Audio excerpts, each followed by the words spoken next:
মানুষকে ছোট করিস না ভাই, ফাঁকা আছে তাই যাচ্ছে। হ্যাঁ, আপনার কথাটা অনেক সুন্দর লিখেছেন। আমি ছোট করে বলছি না, আমি আহ, যেহেতু এই যে ফুটওভার ব্রিজ, এক একটা জায়গায় এক একটি ফুটওভার ব্রিজ হয়েছে রক্তের বিনিময়ে, যেই ইতিহাসটা আপনারা না জানলেও আমি জানি। আমি এই ঢাকা শহরে প্রায় 12 বছর পার করেছি ভাই।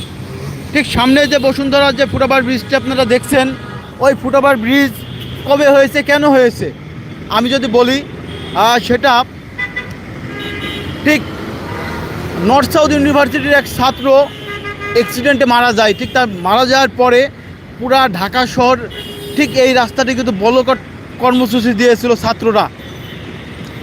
এই ছাত্ররা এই কর্মসূচি দেওয়ার পরেই কিন্তু এই এক একটি ফুটওভার ব্রিজ হয়েছে ঢাকা শহরে।